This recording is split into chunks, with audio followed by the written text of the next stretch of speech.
একটা হাদিসে আছে, বান্দা যতক্ষণ অন্য ভাইয়ের সাহায্যে থাকে আল্লাহ ততক্ষণ ওই বান্দার সাহায্যে থাকে।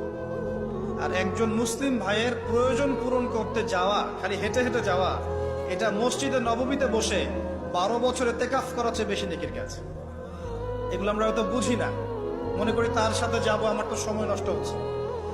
আপনি 12 বছর ইতিকাফের নেকি পাচ্ছেন, তাও যে কোনো মসজিদে না, নববী মসজিদ। সত্যিকারের ভালোবাসা মানে হচ্ছে দায়িত্ব, রেসপন্সিবিলিটি, বিশ্বাস, ভালোবাসার মানুষ ভালো থাকে এটা চাওয়া, তার উপর আমার জিম্মেদারি আছে তাকে ভালো রাখা। ভালোবাসা মানে কি? স্বার্থ ত্যাগ করে তার স্বার্থ দেখা। আল্লাহ পাক সৃষ্টি করেছেন আমাদেরকে ভালোবাসা।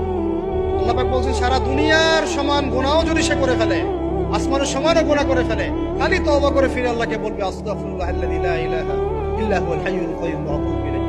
আল্লাহ পাক বলছেন খালেস তওবা করলে গুনাহ তো মাফ করে দিবই, আগের গুনাহগুলোকে নেকি দিয়ে পরিবর্তন করে দেব। ভালোবাসা না? যারা পরিমাণ সন্দেহ করবেন না যে আল্লাহ কি দিবেন না দিবেন না, আল্লাহ পাক অবশ্যই দিবেন ইনশাআল্লাহ। ওয়া মান ইয়াতাওয়াক্কাল আলাল্লাহ ফাহুয়া হাসবুহ, যে আল্লাহর উপর তাওয়াক্কুল করে আল্লাহ পাক একাই তার জন্য যথেষ্ট। আল্লাহ পাক যথেষ্ট। ইয়ারযুকু মান ইয়াশা বিগাইরি হিসাব, আল্লাহ পাক বেহিসাব রিজিক দেন যাকে চান। মিন হাইযু লা ইয়াহতাসিব, এমন উৎস থেকে রিজিক দিবেন যে সে কল্পনা করে নাই। সব সময় আল্লাহর কাছে এই দোয়াটা যেন আমরা করি, আল্লাহ কিয়ামতের দিন তুমি আমার হিসাব নিও না,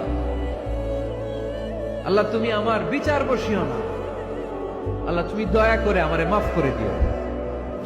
আল্লাহ যার বিচার করবেন ও জাহান্নামে যাবে, আর যার বিচার করবেন না সে জান্নাতে যাবে। আল্লাহ যদি বিচার করে আর পাই টু পাই হিসাব নেয়, নামাজ পড়লি না কেন, রোজা রাখলি না কেন, মিথ্যা বললি কেন, খাদ্যে ভেজাল দিলি কেন, মাছে ফরমালিন দিলি কেন, চোখের পানি, মনের আবেগ, যা আছে আপনার ভিতরে, কষ্ট, দুঃখ, যন্ত্রণা, সব আল্লাহকে ঢেলে দিবেন। নিজের আবেগ ধরে রাখবেন এখানে, আপনি আল্লাহর জন্য ঢেলে দিবেন। মানুষকে আবেগ দেখে কি লাভ? মানুষ আপনার চোখের পানির মর্ম বুঝবে? মানুষ কি মানুষের চোখের পানির মর্ম বুঝে?